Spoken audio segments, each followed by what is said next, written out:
This channel does not promote any violent, harmful, or illegal activities. All content provided by this channel is meant for an educational purpose only. এবার একটু অনুব্রত জেলার দিকে নজর রাখা যাক শুভজিৎ, কারণ সেখানে আবার অন্য রকমের দেওয়াল লিখন তৃণমূলের। কি দেওয়াল লিখন? সেখানে লেখা হচ্ছে তিহারে বসেই খেলা হবে।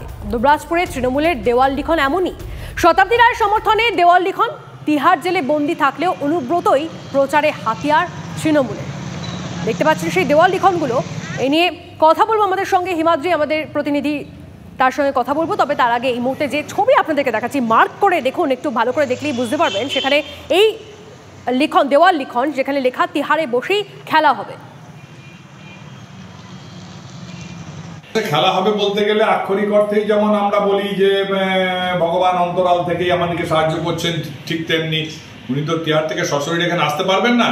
তার শুভেচ্ছা, তার শুভকামনা, তার আশীর্বাদ নিয়েই কর্মীরা ঝাঁপিয়ে পড়বে এবং তার অনুপ্রেরণা দিয়ে আগামী দিনে নির্বাচনে জয়লাভ করবে তারা।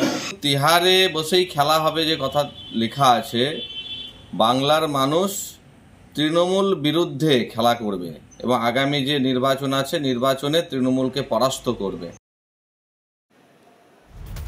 হিমাদ্রি আমাদের প্রতিনিধি আমাদের সঙ্গে রয়েছেন সরাসরি। হিমাদ্রি, অনুব্রত তিনি আমরা জানি যে তিহারে রয়েছেন, কিন্তু এখন অবধি সেই ভোট বৈতরণী পার করতে অনুব্রতই ভরসা, সেটাই কি স্পষ্ট হয়ে যাচ্ছে?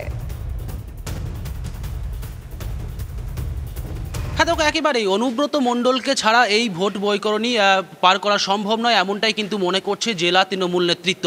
কারণ আমরা এর আগে দেখেছি কখনো ব্যানারে, কখনো বা পোস্টারে, বিভিন্ন জায়গায় অনুব্রত মণ্ডলকে দেখা যেত।